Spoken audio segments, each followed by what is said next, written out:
Namaku Rizal. Ini adalah ceritaku beberapa tahun lalu. Ketika aku bekerja di sebuah perusahaan yang bergerak di bidang industri kreatif di kota Bandung. Sebelumnya, aku hanya karyawan biasa. Tapi saat itu, aku bertanggung jawab sebagai manajer di salah satu divisi yang ada di perusahaan itu.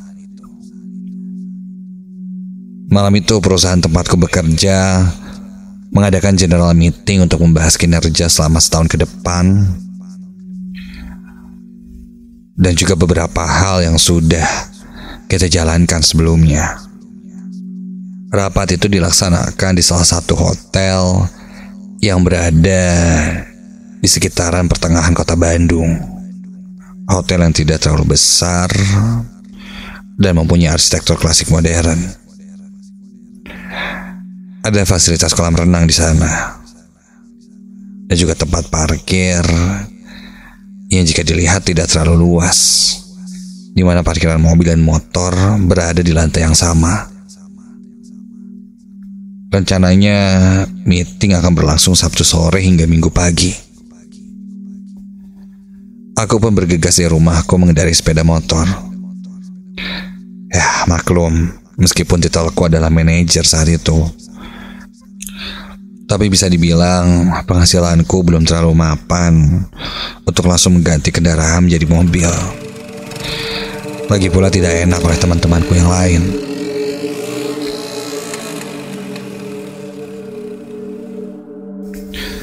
Hampir 1 jam kutempuh perjalanan dari rumahku di daerah Buah Batu menuju hotel itu.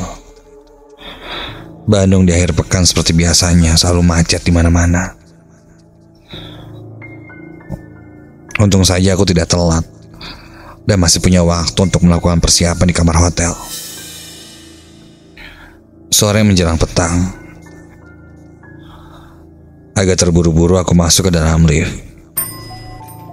Kulihat ada 3 orang lainnya di dalam lift itu, dan ternyata salah satunya adalah Nita, teman kantorku yang juga hendak menuju ballroom, di mana itu adalah tempat meeting kami akan digelar. Kapasitas lift ini hanya untuk 5 orang, karena memang ukurannya tidak terlalu besar.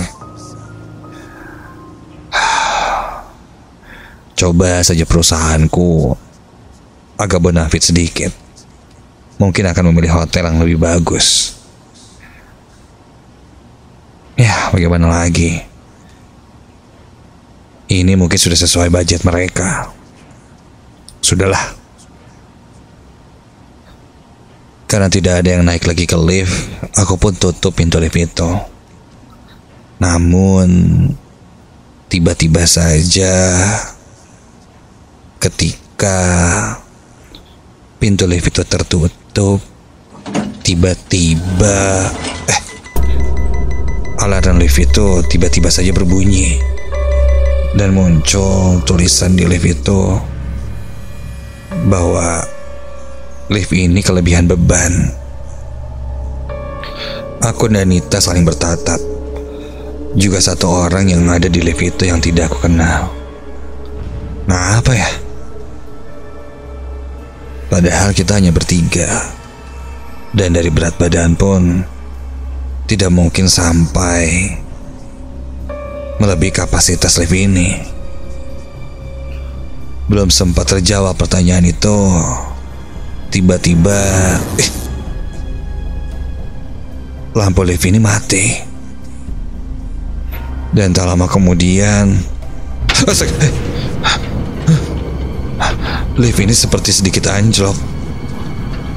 Aku mulai panik. Begitupun orang yang lain di dalam lift ini. Namun ekspresi sangat berbeda muncul di wajah Nita. Ia tampak sangat ketakutan sambil mulutnya terus membaca doa. Mungkin dia takut sekali karena lift ini hampir anjlok. Dan dia adalah perempuan satu-satunya yang terjebak di sini. Aku lalu menekan tombol bantuan untuk berkomunikasi pada petugas hotel. Belum sempat petugas hotel itu menjawab panggilan,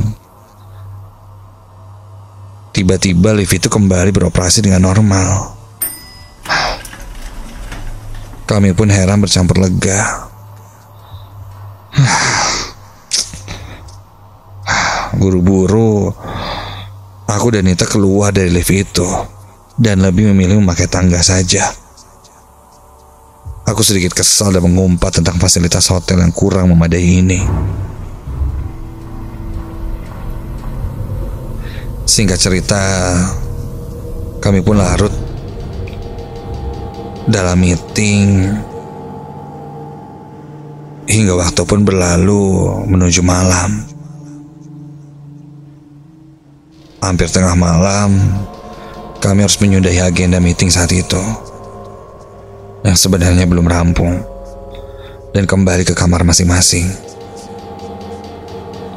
Namun tidak denganku saat itu. Aku masih harus mencatat beberapa catatan penting yang membuatku harus keluar paling terakhir di ruang meeting itu.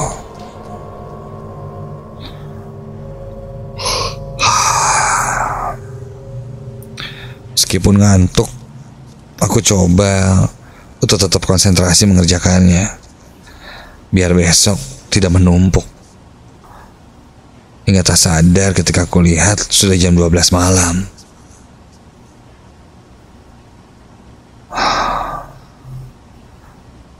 Kiri kananku sudah tidak ada siapa-siapa lagi. Aku bangkit dari kursi dan bergegas menuju lift untuk menyudahi pekerjaanku dan kembali ke kamar. Keluar dari ruang meeting di ballroom itu, lift itu letaknya ada di ujung lorong hotel ini. Dan lorong menuju lift itu entah kenapa gelap sekali.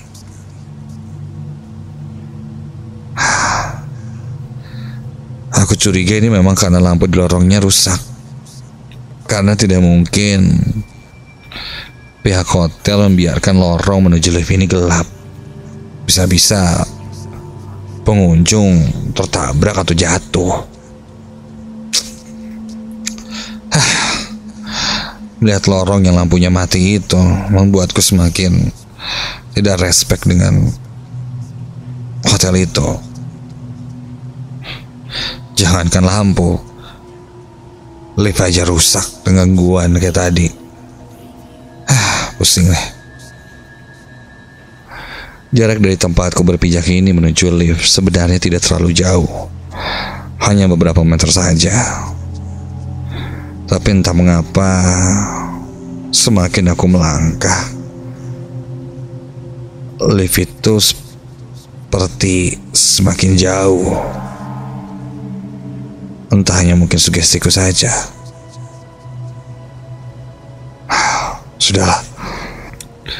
Kakiku terus melangkah perlahan menuju ke arah lift itu. Perlahan dan sangat perlahan. Hingga akhirnya aku sampai di depan lift.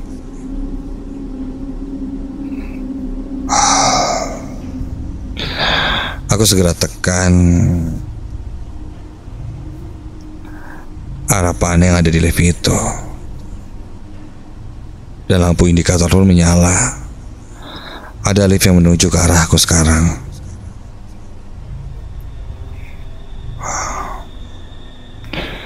Ketika sedang menunggu lift, tiba-tiba saja itu aku sedikit terperanjat kaget ketika terasa seperti angin yang sangat dingin menghembus di tengkukku, seperti melewatiku.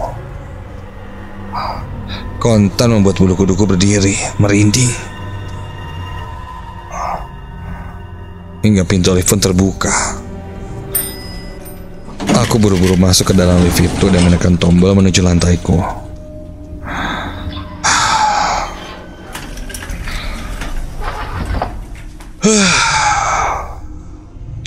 Lift mulai tertutup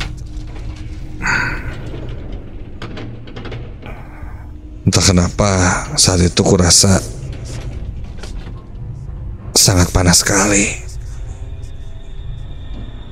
Ya, sangat panas sekali di dalam lift itu. Padahal hanya aku sendiri dan kulihat pun sepertinya ada AC yang dipasang di lift itu. Dan suasana malam pun jadi bertambah dingin ketika aku mulai merasa ada yang tidak wajar.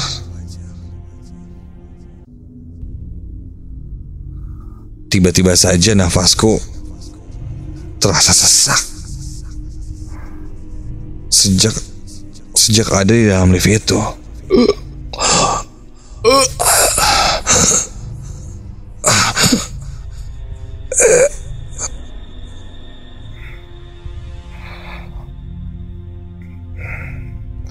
Nafasku terasa berat dan sesak di dadaku. Kepalaku mulai sedikit pusing ketika di dalam lift itu. Seperti ada satu hal yang tidak mengenakan ada di situ. Tapi entahlah. Dan begitu kulihat indikator lift itu, loh, lift itu melewati kamarku. Dan ini mengarah langsung ke lantai paling atas hotel ini. Aku sangat yakin sekali aku tidak salah menekan tombol menuju lantaiku. Namun entah kemana lift ini akan berhenti. Dan di mana, di lantai berapa. Sampai lift pun berhenti di satu lantai.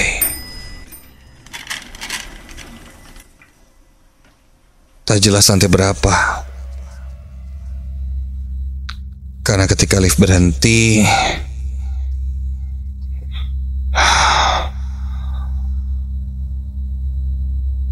tidak ada lampu indikator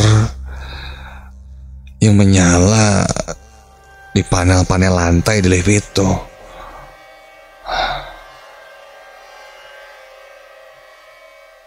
Dan begitu pintu lift terbuka,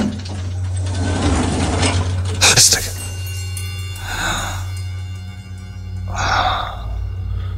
kulihat sebuah ruangan kosong yang sangat gelap. Entah ada di lantai berapa itu.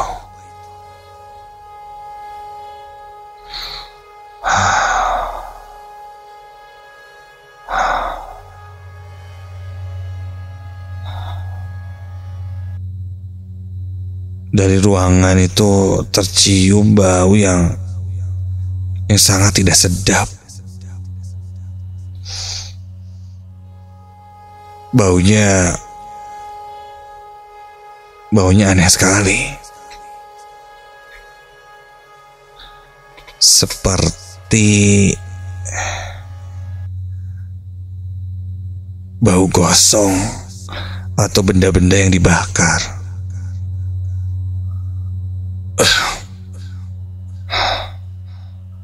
Dari mana sih nih?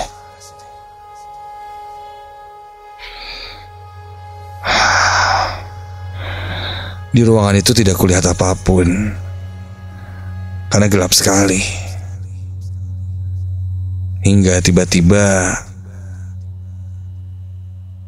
sebelum pintu lift itu tertutup lagi, kulihat ada 3 orang yang masuk ke dalam lift.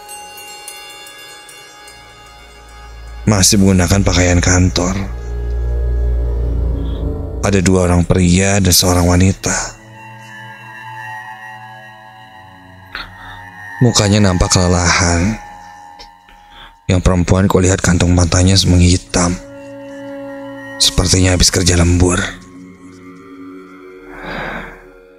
Setelah mereka masuk, mereka pun berdiri di belakangku. Dan pintu lift tertutup. Hingga tiba-tiba saja lift itu mati lagi. Seperti kejadian tadi sore. Kini di dalam lift gelap semua. Aku berusaha tetap tenang dan juga menenangkan yang lain. Tenang mas teh, tadi saya juga sempat kejebak di lift kayak gini. Bentar lagi juga nyala. Tunggu aja. Begitu kataku pada mereka sambil menenangkan diriku.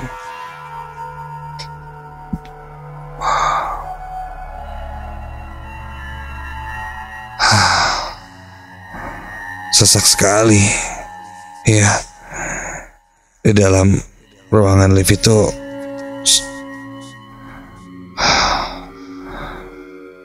aku mulai merasakan sesak dan sangat panas.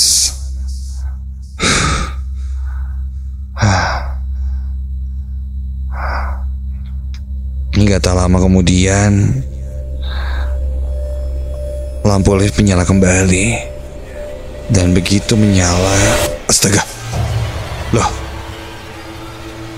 3 orang yang ada di belakangku tadi mana?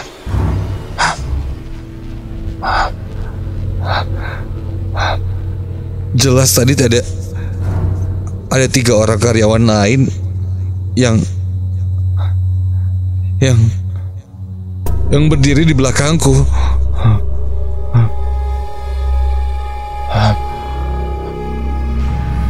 Dan kini hilang begitu saja. Buru-buru aku menekan tombol lobby di lift itu agar cepat-cepat ke bawah dan berada di tempat yang agak sedikit ramai. Namun ketika itu kulihat semua tombol lift menyala dan sepertinya lift ini rusak. Aku yang panik berusaha menekan tombol bantuan. Tolong! Tolong, liftnya kejebak, tolong!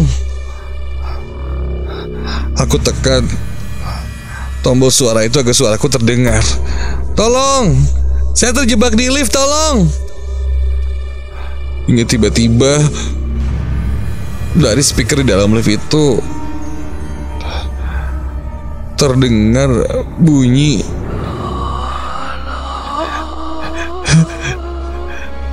meraung-raung orang yang minta tolong dan kesakitan. Ya Tuhan,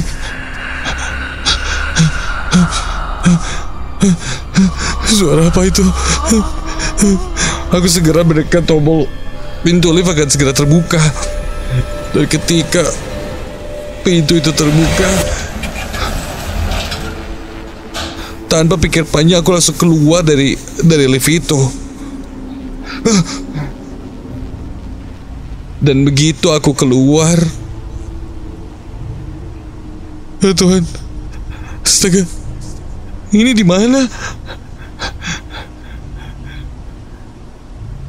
Aku sepertinya kembali ke ruangan gelap yang sempat kudatangi. Dan ruangan gelap ini terlihat berantakan dengan bau yang sangat menyengat, seperti bau terbakar. Namun entahlah, baunya sangat tidak sedap.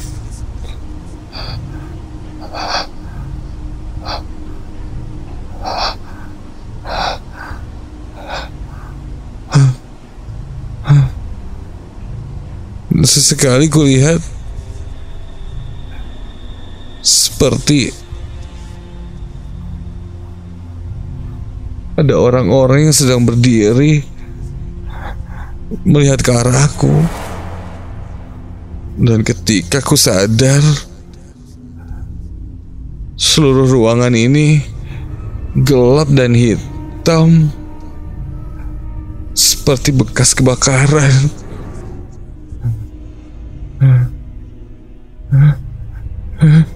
Dan sesekali kulihat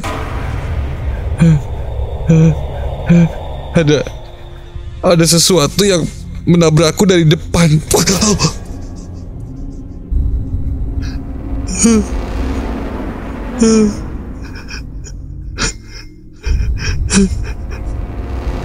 Dan ketika aku sadar, Astaga. Di depanku berdiri seorang laki-laki dengan tubuhnya yang penuh dengan luka bakar, sudah menghitam, namun matanya membelalak putih, melotot ke arahku.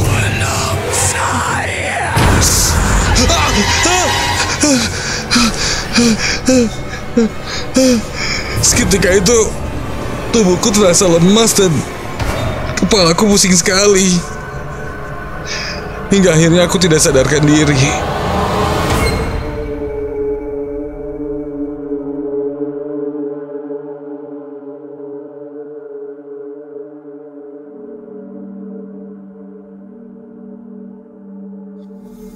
Keesokan paginya aku ditemukan pingsan di lantai yang paling atas. Dan sebenarnya itu lantai kosong yang sedang direnovasi.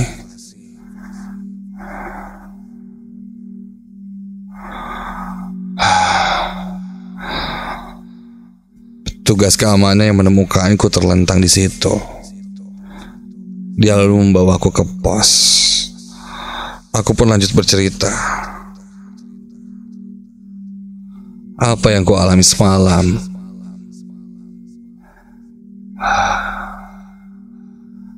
Dan ternyata memang ada mitos yang beredar tentang hotel ini.